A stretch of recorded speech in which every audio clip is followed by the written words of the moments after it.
Welcome to Wager Talk Today, the gold standard of sports betting shows where we talk the talk and walk the walk. Dan, I told you before the show, I'm feeling frisky. We're gonna give out some big time nuggets today. What do we got? Oh yeah, we're dropping nuggets on the show here today. And yeah, there's nothing better than Andy coming on here with some good vibes. It gets the show moving right away. Andy's coming frisky, he's coming proper, and we're coming your way with some best bets. If you want to bet the Hall of Fame game tonight, best of luck to you, but we're going to break down the whole thing for you. We might even have a Thursday hammer for you in the Hall of Fame game tonight between the Cardinals and the Panthers. We got some best bets coming your way. Joe Raineri is going to be here talking MLB, but Andy, Wager Talk Today play of the day, and I believe you'd like to bring in a guest star for this one, correct? There's a lot going on with this one. So yeah, we need to bring on Gianni here. So all right, so Gianni, you know I love my theories, right? About my dumb theory. So it's not, and they're not dumb theories, they profit. But I would like to play a drop that I just made for the three of you to watch because we have a theory in play this Is the new baby ruining your favorite athlete's game? It's time to fade the baby theory. Millions are made when they miss sleep. Maximize your edge and cash in tonight. Bet smarter. Fade the baby. The baby theory, boys. Let's go. Gianni, did you even know this? I've heard it. I've heard it from you before. All right. So here's what we have going on. Miles Johns versus Jesse Rosas. Miles Johns is 32 years old. Jesse Rosas is 23 years old. The 32-year-old isn't the one that just had the baby. It's the 23-year-old, Yanni. Jesse Rosas is the brother of, I don't want to say superstar, but he's a star. Raul Rosas. Yeah. So this Rosas family has a bunch of siblings, it turns out. And it may look like Raul Rosas is trying to pull some favors. So we got a young guy who's got an inflated record who fights some dog shit opponents. They've got a sister who fights some horrible opponents. And they got another brother that fights opponents in promotions that they own. So here's my theory, Yanni. This guy who's not very good, inflated record, just had a baby. Raul Rosas pulls some strings. My brother needs a paycheck. Please get him a fight. Miles Johns is coming off of 3 straight losses, except he's a real fighter. This guy went to split with John Matsumoto, which I thought he won. He's got striking. He's got wrestling. He's 32. This Rosas guy is a fade all day. I have fade the baby theory. I have fade the guy whose brother got him in of the promotion and got him a fight theory. It's minus 162. I use this as a parlay piece, and I will just tell you what I did with my own money. I parlayed Miles Johns with Moldavsky on the PFL card, who is fighting the corpse of Bruno Capoloza, who I didn't even know was still fighting in the game. He hasn't won a fight since he tested positive for steroids. This is just right up my alley. I have a fade the baby theory. I have a fade the guy whose brother got him a fight. I got to fade the guy who hasn't won since he's been off of steroids. This is right up my alley. Your thoughts? I 100% agree. First, with Capolazzi, I mean, I know he's Brazilian, but he must have some kind of connections in Charlotte because he's got no business in this fight. Like you said, he got dating back to 2022. His only win is against Rodrigo Duarte, and that's actually in his last fight. But it was a fight that was ineligible to count towards MMA. So who knows what they were doing? And prior to that, I mean, he hasn't had all that much success. So I 100% agree with that. And it's one of those that I wouldn't wait because the line's probably going to continue to climb. But on the UFC card, I agree with Fade and Jesse Rosas here. In fact, I'm shooting at UFC Apex today, covering this card, and I like the John side. I definitely agree with the overrated at 8-1 and having the weakest strength of schedule. I mean, again, he's coming off a decent win against Ruano, who did have at least experience 33 pro fights.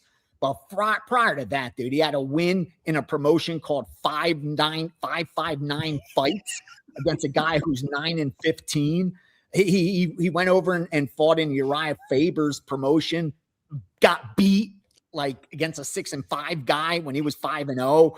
Yeah, I just have no reason to not fade him in this spot, especially with John's having his back against the wall. Like, this is a veteran who knows the situation right now. He knows why they have this young kid, set up to kind of make it easy on the UFC. But I think he's going to make it difficult on them. I like John's here, and I wouldn't be surprised if we get an even cheaper price than the 155 it's sitting at now, because I think Rosa is going to be one of those public dogs where they think he's live, especially with the youth and all of that. So I agree with the Thursday Hammer 110%. Oh, I got that. That's not even the Thursday Hammer. I have another play that's just the play of the day. We got a Thursday Hammer coming on. It's even grosser. It's even grosser. All right. So Gianni, what do you have? We got a pretty good MLB card, a lot of games going on, and we got some monster WNBA games. I've got some pretty strong thoughts on WNBA. Interested what you're seeing in the accounts. I got a ton of information. I'll be quick. WNBA, one side actually sticks out the most, and that's Vegas. Vegas at +1.5 and money line sprinkle on the Vegas side. Now, Major League Baseball also getting some action. I narrowed down what I thought was the most legit. Again, a lot of overnights and a lot of manipulation. It's the end of the year. All the attention's on the NFL and college football right now. In fact, the Knights Hall of Fame game already, I'm looking at the back end of a sheet I have, which has a ton of players. There's more money bet so far, and it's 9 a.m. here in Vegas. More money's bet on the Hall of Fame game tonight than in the entire Major League Baseball card, the entire WNBA card, and we could throw in the UFC, PFL, all of that. There's more money at risk right now on Carolina versus Arizona. So let me get the baseball out of the way, and then I'll share the football for you. 951 Pittsburgh +120 and the under 7.5 in that Pittsburgh game. 954, they laid the chalk with the Phillies again, laying -280. Who says wise guys don't like laying chalk? They have no problem doing it. They only look at implied win probability. So if the implied win probability is 80%, and the line's -320, 330, they're going to lay it all day. They have no problems doing it. 955 Miami +155, 150 +145. Then they went under 10.5 in LA and Baltimore, and they went over 7.5 in Detroit, Seattle, over 8.5 Minnesota, Kansas City. Finally, Cleveland -105, 110, and 115, and the under 7.5. And then 971 Toronto, even money, and -105. Public's heavy right now. What's sticking out to me, I'm seeing a lot of love for Cleveland and the Cubs. For whatever reason, Cleveland and the Cubs are on a ton of parlays. And yes, this is that time of the year where baseball is attracting mostly parlay money and not a ton of straight action from the recreational bettors. Now, finally, in that NFL game, don't be surprised. This is what's going to happen throughout the entire preseason and even during the regular season, where you have betting syndicates that are both profitable long-term on opposite sides, because these guys are betting strictly numbers, not teams. They have a particular number, and that's what they're comparing their line to, and that's it. If there's value, they bet it. And that's why we saw Carolina get bet at a pick'em, and we saw Arizona get bet at +1.5. Again, when you have a small move like that, you don't see it all that often. Usually you'll see that around key numbers of 3, 7, where you have sharps on both sides, but at different numbers. But here, I think it's a case of these week 1 lines in the NFL for regular season and even earlier preseason, like the Hall of Fame game. It's a line that's been up for a while. The opening line came out in May for this, where they try to attract a little bit of attention and there's nothing to talk about. So they talk NFL and they put out some numbers. And that was the case there, where they put out Carolina as slight favorite and you saw Arizona money come in. And since then, you saw a little Carolina. It's good two-way action from the betting public. That's why I don't think you're going to see much line movement on the side unless you see wise guys like take another big significant position. And I just don't see that happening in this game. Also, the total, another spot where we're seeing two-way action. And it makes sense because it's around those numbers that matter. And when you're talking preseason, we expect lower scoring games. Lower scoring games mean every point matters more. Like if the total's in the 70s, a half a point, 1 point means absolutely nothing. But a total in the 30s, every half point matters. And with here, we saw under 36 get bet. And then we saw over 33.5, 34.5. Some of those books that went as low as 33.5 got hit over, and even 34 got hit. But we did see the under get hit earlier at 36. Now, the public is betting this total under. So I wouldn't be surprised if we see the total drop back to that 33.5, even 33 range. Because again, it's preseason. There's one game on the board, primetime television action, and public money will outweigh sharp money. And even though the books are comfortable if they find themselves on the side of the sharps and they're heavy side public, it's only to a certain degree. And that's when you'll see, a little bit of line movement. So again, don't be surprised if you see this line drop on the total, because that's where you're getting more one-sided money. But on the side, you're going to get two-way action when it's around a pick 'em, and that's exactly what's happening. All right, so we haven't given away a 3-day pass in a while. So, Gianni, I heard something. I may have to go head-to-head with your sharps. So I say to your sharps, care to make things interesting with this Aces and Fever WNBA game? I'll take the Fever all day long. The Fever is on an absolute heater. I have them as a client play. So I have them winning the game. Actually, I just looked now. Our implied win probability has Indiana winning this game 54% of the time and losing it 46% of the time. So the spread should be about Indiana minus 2.5. That's what this number should actually be. Okay, well let's go head to head with the sharps. All right, with the sharps. Yeah, I like your Indiana side actually. Andy and Gianni. Yeah, Andy and Gianni teaming up here. Mm-hmm. I mean, come on here. We're going wise guys, bro. Give us Indiana. All right. So if you agree with the wise guys, in the comment section after this show is over, type wise guys and your WagerTalk username. If you agree with schmize guys, Andy and Gianni, type schmize guys and your WagerTalk username, and whoever wins tonight. Yanni, this Fever team, I don't like them personality wise. They're a dysfunctional bunch, but man, when they step on the court, these girls are fantastic basketball players. So I hate the drama that's surrounding the team. I'm liking it more and more. I like the Indiana side.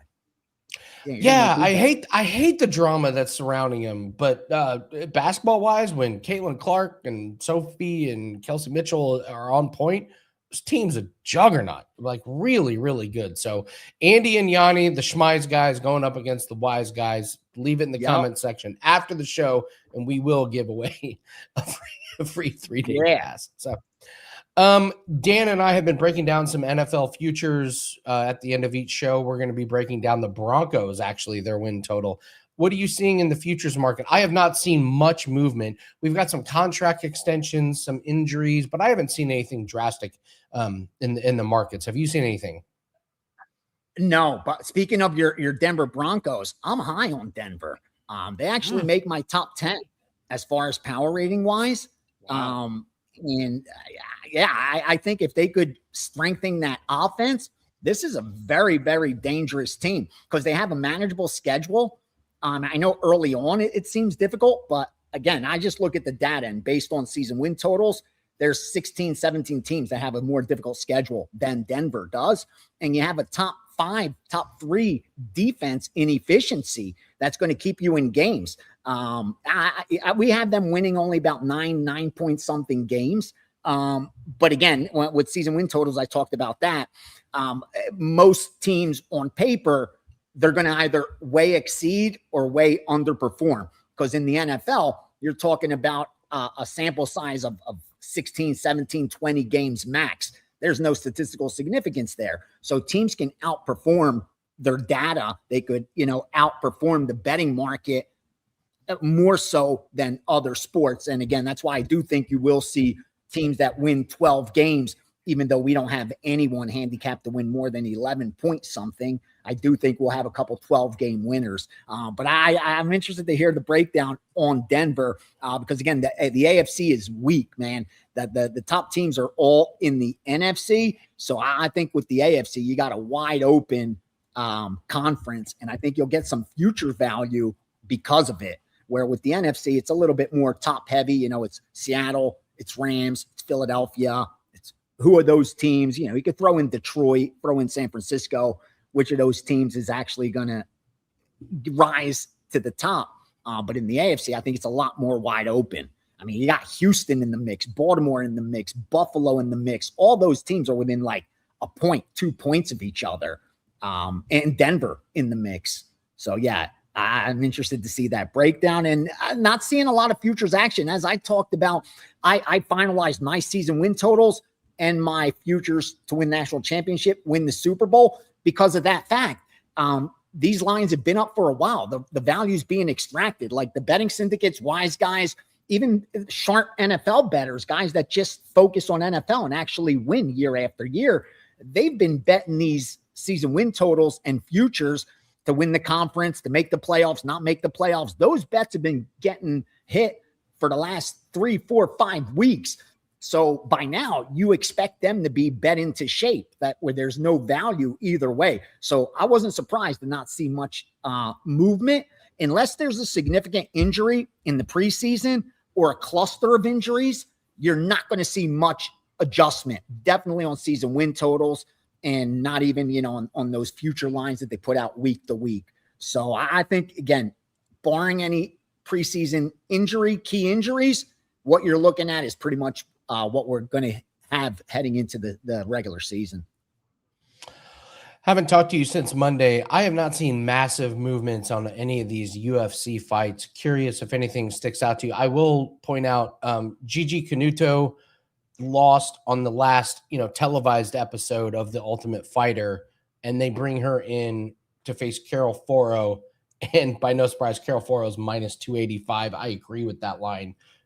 Gigi, I love her. Everyone loves her. She's one of those like polarizing to look at. She's got a cool voice and an accent, and she has cardio for one round, and then she gets like boat raced. So I would not lay the minus 285 on Carol Foro because I think the books nailed this one. I was hoping to get a great line on this one, but I'm not getting it. Other than that, I can't really see any inefficiencies right now in the market. What do you see? No, and what's the only thing that sticks out to me is, except for the Dyer and Nurgazi line, every single favorite has moved in that direction. So if you like an underdog, there's been absolutely zero reason to get to the window early because the line's moving in favor of the favorite. And I think if we see any sharp dog action, it'll probably come fight day because of that. And again, I've repeated it before, but we are looking at an outlier 7 months into the season. Now we're into the 8th month, and favorites they went 12-2 last week versus the closing line, and they are now about 74%.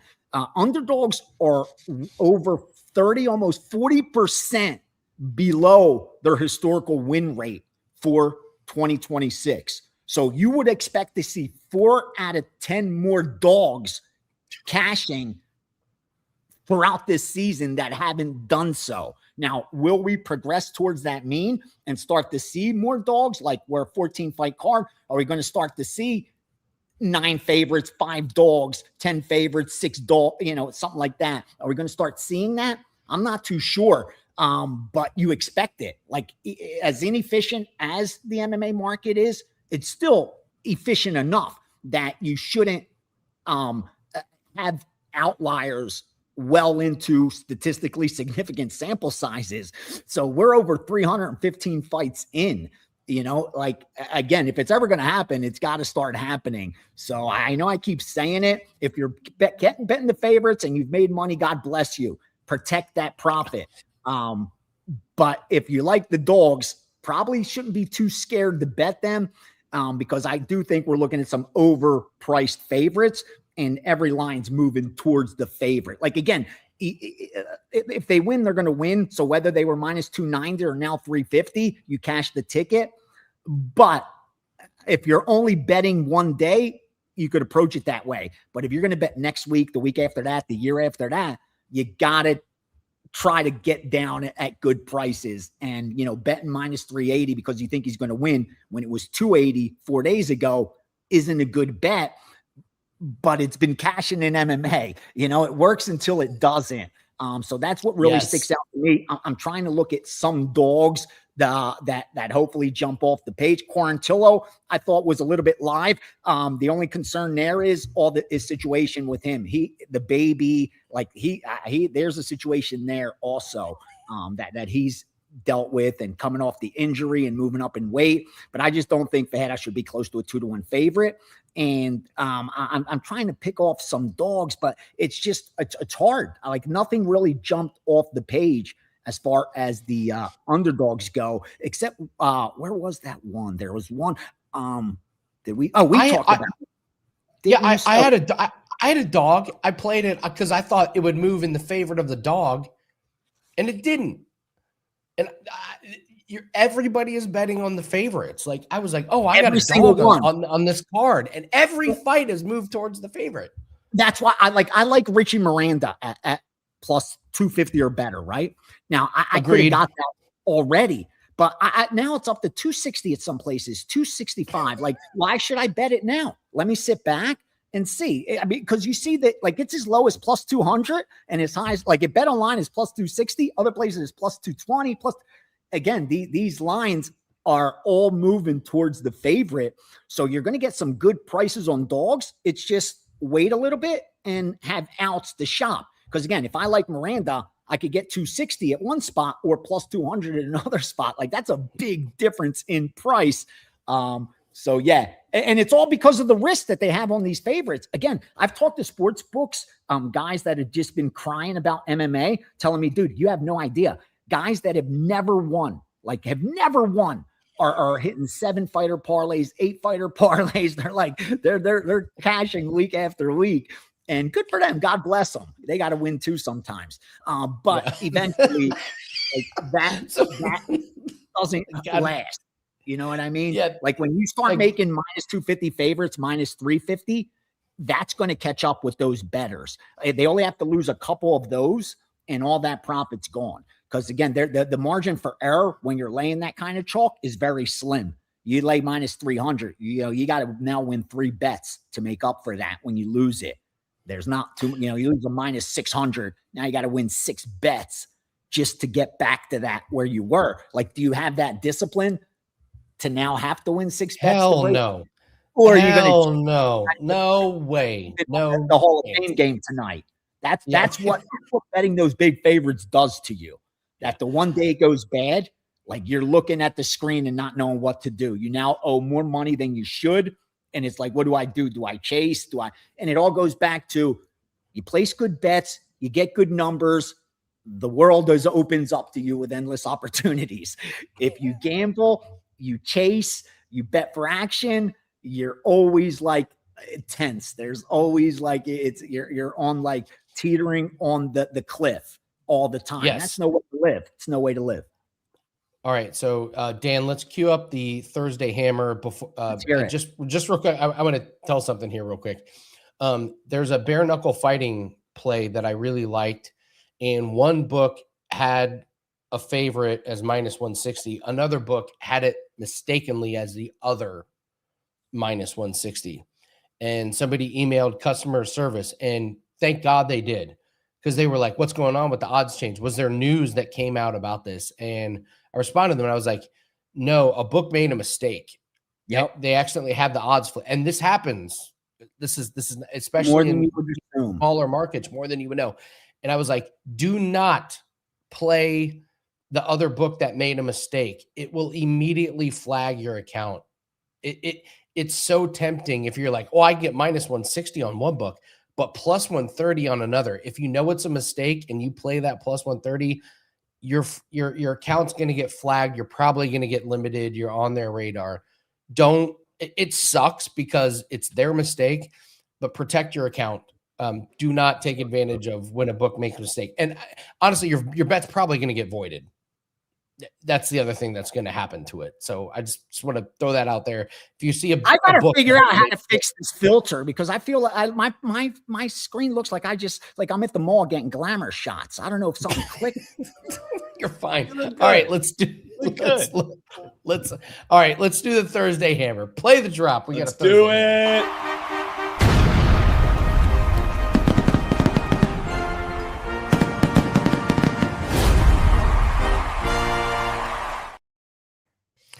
All right, the minus 240 Braves hit last week on the Thursday hammer, baby. So we're on fire. All right, so the Thursday hammer this week comes to us from X Twitter account Wager Whisperer. So because it's the Wager Whisperer, all right, everybody here, come in close. Come in close. Gianni, come in close to the camera here. Philly minus 320. All right, we got Panthers money line on the Hall of Fame game. The Carolina Panthers with more returning offensive continuity, early market support lean towards the Panthers. Preseason openers often favor the team with the more stable QB rotation. So the Wager Whisperer Thursday hammer is the Carolina Panthers. Shh. Keep that on the low. We don't want them going to 3-point favorite before we could all get there. We don't need that in our lives right now. I love the reasoning too. Preseason openers often favor the team with a more. Could you have a more vague reason for a bet than the preseason opener often feature the team with the more stable quarterback rotation? Kenny Pickett is a stable. I'm sorry, I have to break the whispering. I mean, what are we doing? I got to be honest. I kind of like them. I looked up their account. I kind of like them. They give out some pretty good information and reasoning for some of their bets. But the Wager Whisperer, I didn't bet it, but I lean Carolina. All right. So yeah, Yanni, what do you have up for everybody on this Thursday? Yeah, a busy day. I released a 4% in Major League Baseball to my subscribers. Didn't put it in a package. That's for subscribers only. There's only 2 other Major League Baseball signs that I'm looking at. If I can confirm, I'll fire. Otherwise, I won't. I'm leaning Detroit and San Diego. That's the only thing that's on the page. Otherwise, NFL, 4% on the Hall of Fame game. Listen, you get confirmation. It lines up with everything that I have going in, and I have to fire. So we got a 4% in tonight's Hall of Fame game as well. The UFC package is up. 2 premiums are in there, both 4% best bets. And of course, NFL season win totals with the Super Bowl futures in one package, college football season win totals, and college football national championship package. They are all available. Jump on board for the football season. Finished number 1 in profit. NFL, college football combined last year. Looking to do even better this year. So, we are on fire for tonight. And hopefully I'm able to confirm a little bit more, but no steam sheet because I will be at the UFC taping a couple shows today. And real quickly, man, if you have your job, hold on to it. I've been in need of a personal assistant. And yesterday I put an ad on Indeed and I put it for 5 days. You know what I mean? I was like, pay for 5 days. I figure out, hopefully I find some candidates. Bro, I swear to you, within 2.5 hours, I had to turn it off. Like I shut it down and stopped accepting applications because I'm like, I can't get through this many in that many times. Like there was like 103 people applied for it within 2.5 hours. And when I looked at the applications, dude, this was like people that had degrees that like, no lie, like they were paralegals and working at like good jobs. Like they have higher degrees than I do. People with like masters and they're like, if you look at my job description, it's like walk the dog, clean his litter box, his poop box. Dude, like you gotta know what you're signing up for. Do my laundry, get my lunch, like my laundry, like that kind of shit. Fix like, stuck Red Rocket. That's part of it. I swear to you, I just and it's still people with like such credentials, bro. And they're like, yeah, I'll do it. I'll pick up shit. Yeah, dude, it's rough out there. Again, it's tough. It's tough. God bless you, man. And this isn't a knock on anyone. It just shows just how difficult times are for everyone. So yeah, it's just a public service announcement. Protect what you got, because when it's gone, like desperate times call for desperate measures. You don't want to get there. So yeah, hopefully I find a good candidate and I have help, because I really need it with football coming. And best of luck to all the rest of the week. I won't be here tomorrow because I have a endoscopy early in the morning. But yeah, I'll be ready to go for the weekend, and last call and steam room on Saturday. Best of luck, brother. And let's go Hammer. Let's hit that Carolina tonight. All right, let's go. Let's go. RJ says we're going to go from mocking these guys to picks to following and subscribing. Yeah, listen, long term. Yeah, well, if they can prove it, all for it. I pick one from social media every Thursday, and they've been very, very good. They've been better than the free plays. They've been better than the free plays. I've been giving out on this show this week. I'll freely admit when my picks are awful. So we kept Joe waiting for way too long. So let's bring on Joe. We're going to do the Hall of Fame game after Joe. We're going to bring in the Denver Broncos over under win total. So Joe, happy Thursday. How are you, sir? I'm telling you, the hammer never fails at apparently a very stable group of quarterbacks headlined by Pickett, who will play all of 6 snaps. And then you get Haynes King, undrafted. He's in my handicap. So he's in my handicap. Yes. Cash that guy to score a rushing touchdown, Joe, tonight. This guy was money that last year. Yeah. Nothing says stable like an undrafted Georgia Tech quarterback who's going to play and be in the game in the second half when the game matters the most. Just letting everybody understand what's happening. And by the way, how many guys has Carolina already lost to injury so far in the preseason? Yeah. How many you think Canales is going to roll the dice in the Hall of Fame? Here's the best bet of the night. You ready? Bet the tie. It ends in a draw. Is there a 3-way?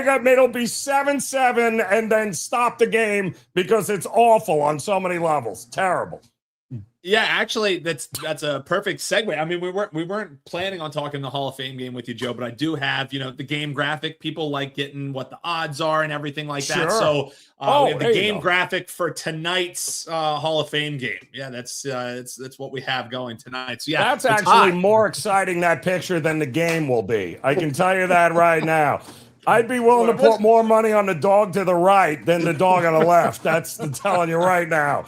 Unbelievable. Yeah, it'll be certainly easier to watch. That's for sure. Hammer Joe. never fails. Oh, word. Never fails. Never forget the hammer. All right, Joe, let's get serious here, right? Let's talk Twins and Royals here.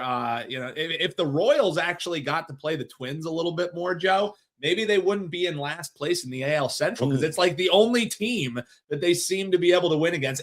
8-4 against Minnesota this year. They've already gotten the series win in tow. Not that it matters much, but they're going for the sweep here today. Are the Royals? How do you see this one shaking out, Joe? Can you just put up the picture of the dogs again? Because I'm fairly certain that's exactly what watching this game is going to feel like here. So, yeah, it works out perfectly. Kansas City taking on the Twins. I don't think any picture says more than this. But the reality is, listen, Kansas City team, I think July 3rd, and he got away with murder. There were a lot of hard-hit balls in that game that Bailey Ober did not pay the price for. And Michael Wacha, I love Wacha. I've made a lot of money with Michael Wacha over the last couple of years. Flies under the radar. All the guy does is he goes out there. He doesn't give up home runs, doesn't walk guys. He's a first 5 under machine. They just can't score runs for any pitcher, and that's been the problem here. But he has been absolutely fantastic. And again, this year, I thought he'd be traded already. I thought he'd be on a contender. But for some reason, Kansas City stayed pat with everyone they have, including Lugo there, which didn't make any sense. But you're going to give Kansas City a second crack at Bailey Ober, who doesn't strike anybody out anymore, which is a bit of a problem. You got a Kansas City team on the verge of a sweep, who also just got Bobby Witt Jr. back, which is going to be great for them. I do not trust. I don't know what Minnesota was doing buying anything at the deadline, but they've lost 4 straight since. I don't see them winning this one either. I would cut it in half. Give me Kansas City to get to Ober in the first 5 before Minnesota can get to Waka. It's the bullpen that bothers me, but Cameron went 8 innings last night, so whatever's left in the Royals bullpen is fresh. I still just want the first 5 in Kansas City. I think it's minus 130, 135, something along those lines. You love breakdowns like that. You can get more of them on the best betting show ever. Joe, we're going to talk Padres and Diamondbacks, but what do you guys got on the show this week? I'm sure you guys are gearing up for football. You, Art, the Prez, when he feels like showing up. What do they got going on the show here today? Oh, no, it's fantastic. It's been a Prez-free zone this week. So really, the shows have been the Emmy Award-winning best shows that you will ever see here. But unfortunately, I think I just saw a text. He's planning on showing up again tomorrow. So there goes that award. But we have been, yes, we've been doing we've already previewed the NFL, all the divisions here. We've gone over win totals. We're breaking down a little bit later. In fact, you guys can check it out. We did the offensive rookie of the year market yesterday. We're going to do the defensive rookie of the year market today. Art and I have also been giving out season win totals for college football. Let's not forget that'll be here before the NFL. Week 0 is still 3 weeks away, which is hard to believe. And Art and I have given out a couple of teams that we love, both under their win total and over their win total. We'll have another one coming up here today on the show.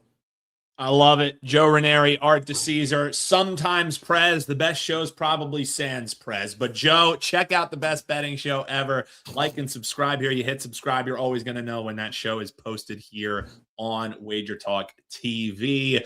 All right, Padres and D-backs, Joe. This pitching matchup, I think, is quite interesting when you just think about the difference of experience between these two. You got vet Walker Buehler, who's going to be on the mound for the Padres, and across from him, you got Arizona going again with a rookie lefty. It worked out for him last night. If it ain't broke, don't fix it. Cole Drake will be on the mound here tonight, end of a 4-game set.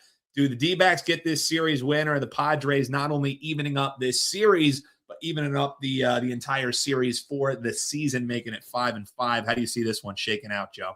Well, they're throwing another lefty at the Padres last night, and Bratt is another guy, rookie, that, I don't know, went 7 scoreless in that game. I think they had 1 hit in the game, the Padres. They don't hit lefties very well, and they made Bratt look like a Cy Young Award winner. They're going to get another young pitcher here with Arizona, but he's a lefty. I think he's only got, 3 starts to his name here. But this is a sneaky, important series, and it has been. Arizona right now leads the series 5-4 in the season. They're about a game and a half, 2 games apart from one another. They play again the final 3 games of the year. Keep that in mind, because the way it's shaping up in the rest of the National League, it's likely coming down to San Diego and Arizona. The Cubs are going to lock down that first wild card. And then it's really Arizona and San Diego, unless we're buying something else. Philadelphia will also be in there. But are we buying what? Marlins? Like, who's going to be that third wild card team? It's likely going to be one of these 2 teams. So this is a bigger than usual game for August, and they got a final series coming up at the end of the regular season, which is big.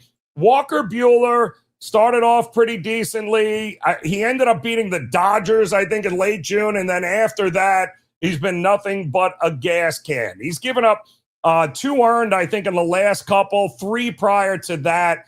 He's hittable. And that's the bottom line here. And I think runs absolutely are coming in this game today. I do like the Padres. I lean the Padres because of experience. I like them to bounce back here. But ultimately, I don't see a lot separating these two teams outside of the first game, which was 5-1. Last night's was a dead over. I think tonight's is a dead over. Expect runs from both these lineups against 2 very suspect pitchers here, Dan. WT.buzz/JR is where you can get Joe's bets. Joe, you would have been fresh off a sweep last night if the Tigers could have contributed at all, but sorry to bring that up as you were getting the Tigers and the Mariners. But you did grab 2 wins last night. What do you got going tonight for clients and moving forward? Because some great deals that are expiring soon that you can use over at Joe's page.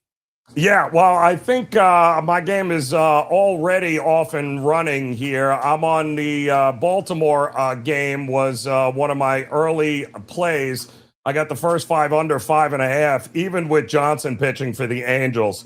Getaway day, guys. 12:30 start. Both teams are flying out as soon as this game is over. It might take an hour and 20 minutes for this game to end 1-0. But I do have another play coming up. I got a free play in one of the afternoon games over at my page, and I got one best bet that as soon as we're done here, I'll be locking in over at WT.buzz/JR. Go grab them, and let's complete the sweep here today, Dan. Thanks. I love it, Joe. Appreciate you, man. WT.buzz/JR. Sorry that the Prez will be back tomorrow, but you can always check out the best betting show right here on the channel. I know that's a bad beat. Heading in Friday, that's a bad beat. But you can check it out. Best betting show ever. Joe Raineri, Art DeCesar, Prez.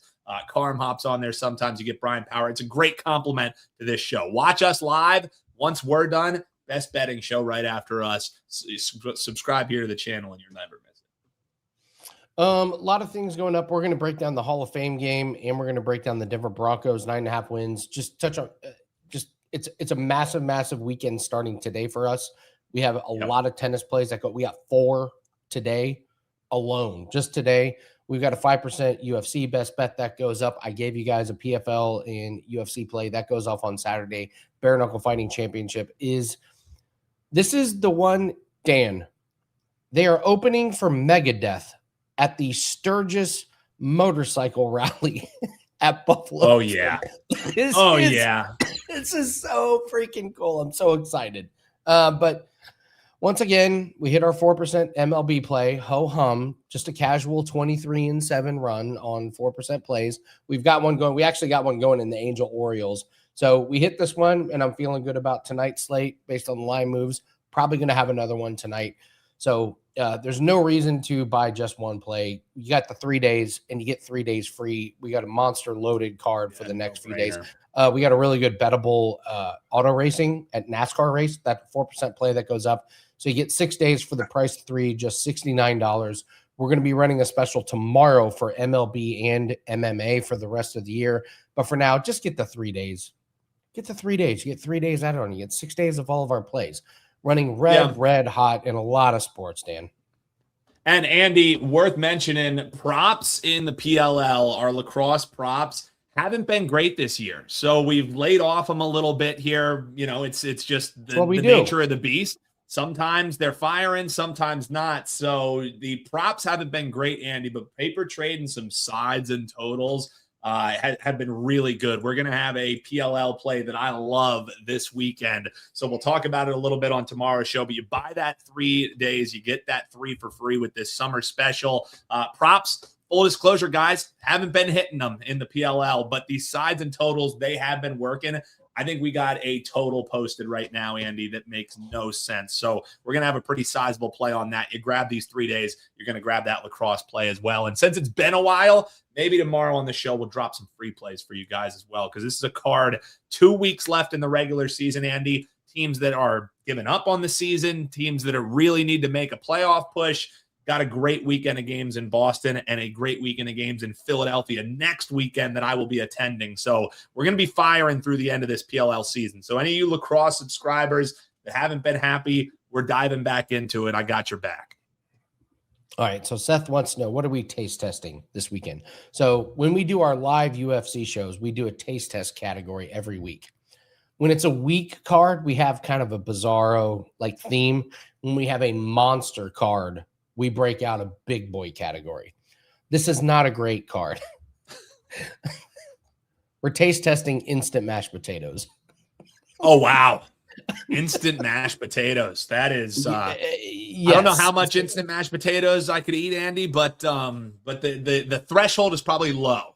Threshold is probably low, so I don't know how much of that I'll be trying. Well, you don't need to try. You don't need to eat all of them, just a taste of everything. And the best thing about instant mashed potatoes is you patty them up, leftovers, saute them, and you get a potato cake that is just fantastic. Oh, wow. It's just fantastic. Now we're talking. The potato cakes the day after instant mashed potatoes is better than the instant potatoes. That's fair. It is officially confirmed, though, for UFC 331, which is a monster card. We're breaking out one of the big boy categories. We are taste testing Ben & Jerry's ice cream.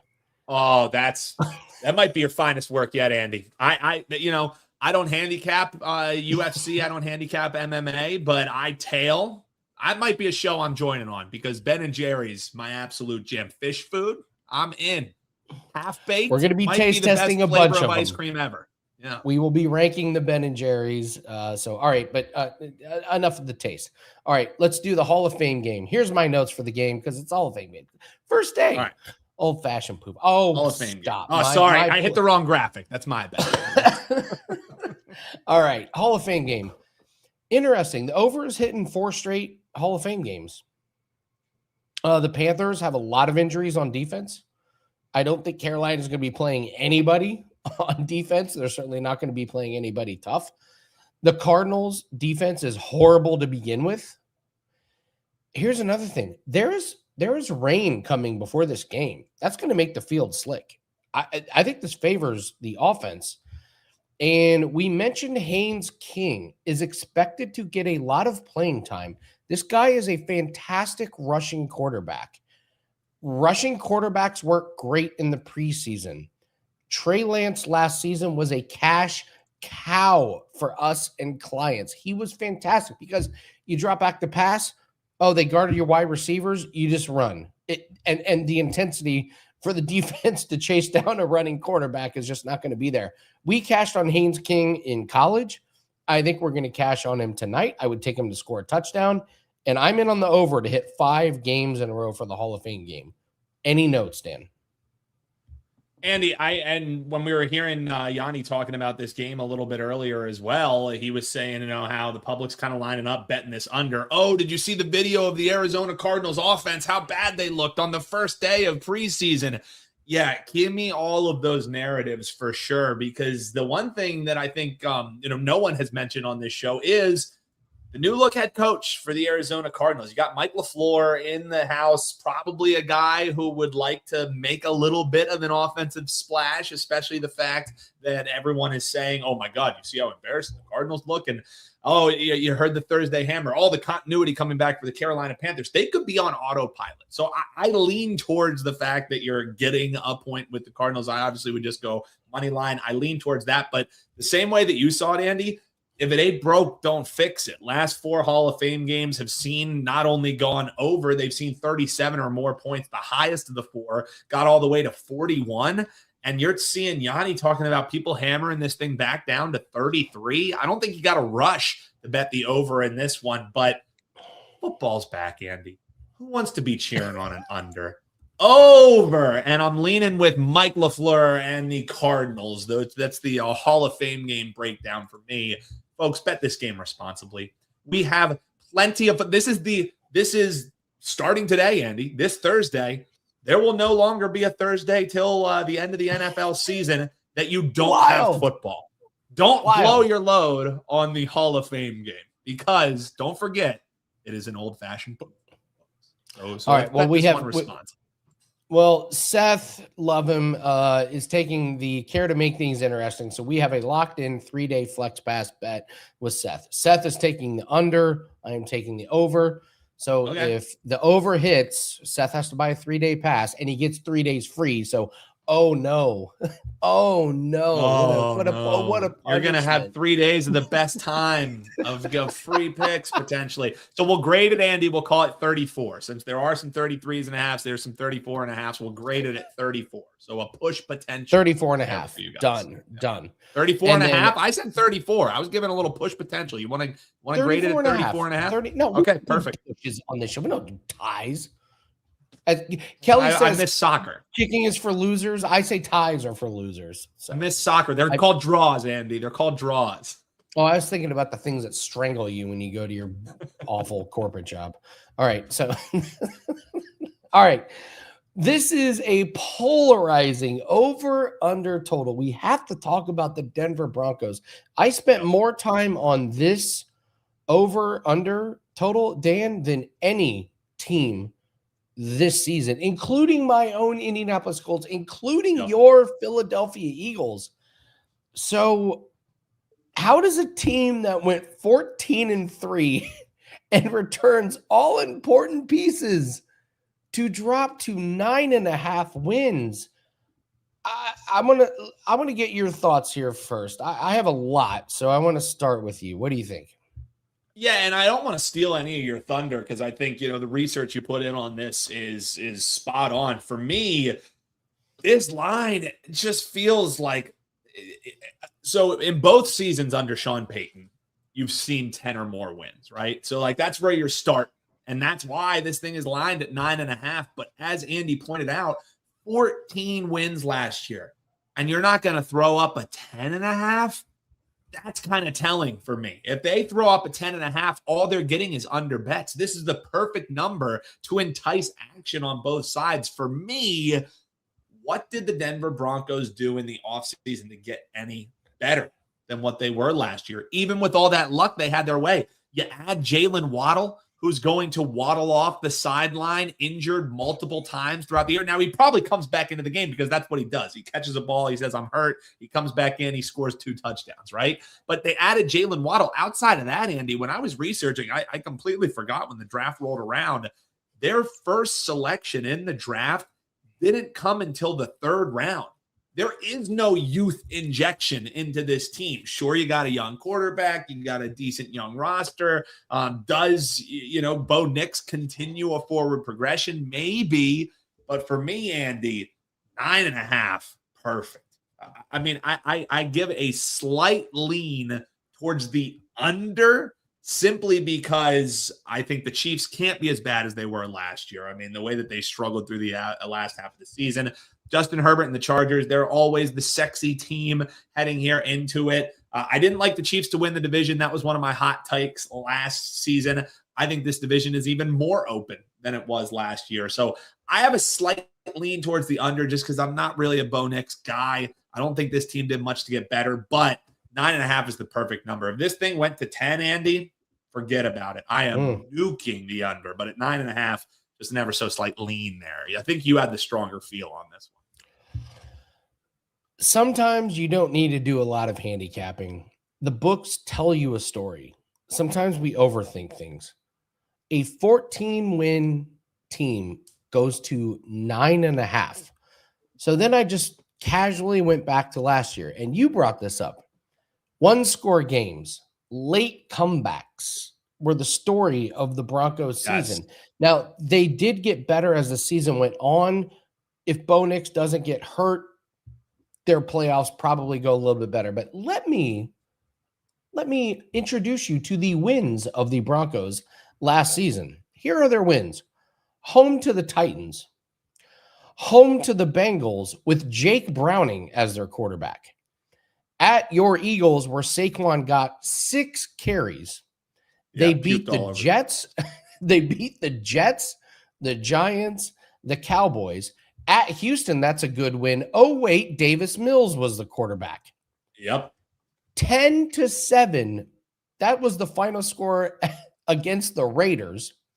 A 1-score win on a last-second field goal against the Chiefs with Kareem Hunt as the starting running back. OT win against the Commanders with Marcus Mariota as the quarterback. A win at Raiders. Packers, they beat the Chiefs. Oh, wait, that was with no Mahomes in week 17. And then the Chargers in week 18, when the Chargers sat everybody because their playoff position was locked up. There are no impressive wins on this schedule. Nope. And Bo Nix, I got questions about him. I think he's a good player. Is he a great player? I don't know. Look at the schedule to start the season. At Chiefs, Jags, Rams, at 49ers, Seahawks. They get the Raiders twice. They get the Dolphins and the Jets. But the end of the season, Bills, Patriots, Chargers. First glance, when you take a 14-win team and drop it down to 9.5, over. I got questions about this team. The books are telling me a story. And when the books tell me a story, I am all ears. Under, I think they get to 9 wins. I like the breakdown. I mean, and like I said, I lean that way. It's just, does the magic replicate? But we've seen this how many times? Like this was the whole Kevin O'Connell thing, when it was all 1-score games. And then what do the Vikings do? They regressed the next season. So it seems like the natural progression. The Chiefs. Yes, the Chiefs. Perfect. Yeah. Yeah. And then Andy, you also, you broke that all down without also mentioning start the season. What is it? Against the Chiefs, Monday Night Football. I think that's how they're going to be kicking off the season. Yeah. So it's Monday Night Football to start the season. And then you got Jags, you got Rams, you got 49ers. Hopefully the 49ers turn off the substation so they're ready to play that game. Chargers, Seahawks, wild card Cardinals. Then you got the Panthers, Raiders, Broncos, Steelers. So the schedule sets up that they have some spots to go on little streaks here. But does that 1-score regression bite them? I could see that. Yeah. It's going to be lean to the under. Is it going to make the client card? It is not. We need super, super strong, like ridiculous opinions. We've only got 3 of them that have made it to the client card. But yeah, if you're betting over on the Broncos, I just encourage you to look at those stats from last season. Their defensive numbers. I mean, they were playing Davis Mills. They were playing the Chiefs. Exactly. Mahomes. They were playing. I don't think Mariota. Like they're good. They're good. I'm not saying they suck. I'm saying just these regression stats, like you said, the O'Connell stats, the Chiefs stats. Yes. These things in the NFL just have a way of coming back. I also would say, and I guess this is how we can kind of end it too, Andy, is, you're also at 9.5.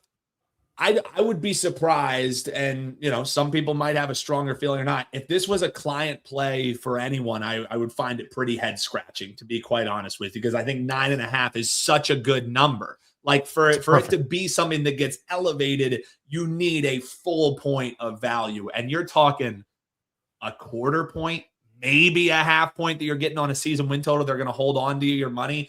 This needs to be one that screams, and it's one that you can make a case for both sides. I think the stronger case is towards the under, but 9.5. That's why those lights are always on. That's a damn good number. Damn good 14 number. wins and the books moving to 9.5, and we don't know what to do with them. That's why the books are the books, man. Just like sometimes the books tell you what's going on. Rod says, don't bet the Fever. They know Ace is winning. Rod, leave it in the comment section after the show. Give us your WagerTalk username. If you believe that the Aces are going to win, type Wise Guys. If you think the Fever are going to win, Schmize Guys. And me and Gianni are teaming up for the Schmize Guys. So we want to give away a 3-day pass today. So leave it in the comments after the show. And Rod, appreciate you. What's the Thursday Hammer? The Thursday Hammer, go back and watch it, but it is I got to be honest. I'm pretty happy with my performance for the Thursday Hammer. That was well done, and Yanni's participation was excellent. He did the lean in. Yanni, credit to him. But Panthers money line. Panthers we ended up with the Thursday Hammer, solely because the preseason openers often favor the team with a more stable quarterback rotation, and because early market support with Kenny Pickett. The Panthers. Yes, with Kenny Pickett. That was Andy and I like the over in the game ever so slightly. I like but the Thursday Hammer from @WagerWhisperer, the Thursday Hammer Panthers money line. Are we making it 3 straight? Absolutely. All right. Gave you the 3-day pass, get 3 days free. And it's a great day to jump on board. Flex passes is a really good day. Tomorrow, probably good day for flex pass. Saturday, absolutely. If you have flex passes, save it for myself and my team because we have some monster plays on Saturday. So I know flex passes are big at WagerTalk. So I'm going to do a better job of telling you, hey, today's a good day for flex pass. Today's not. Today, decent. We had a 4% MLB play that's already gone off. So save it for Saturday. Saturday will be massive, and that's where we'll have a PLL play as well. That's one of our favorites of the season. So Saturday going to be a huge day between UFC, these tennis tournaments, PLL coming on. So Saturday, great day. Use Andy Lang's team in the flex pass. Yep, 34.5 is the line that we're using officially tonight. Thanks very much for joining us, guys. We're going to be back same time, same place tomorrow. We got a loaded show. Teddy's going to be here. A little birdie told me Carm is going to be here. Marco's going to be here. It's going to be an representation awesome from the bald community. Let's go. He's back from his World Cup tour. It's Carm. He just took his. He's like somebody that won the Super Bowl, just like showing off the trophy, going from one city to another. So we'll get to talk to Carm, basking in the glow of his World Cup performance. Thanks for joining us, guys. Hit the like button. Make sure you subscribe to the channel. Hit the bell that we get notified when all these shows go live. Good luck on your bets, and we'll see you tomorrow. Take care.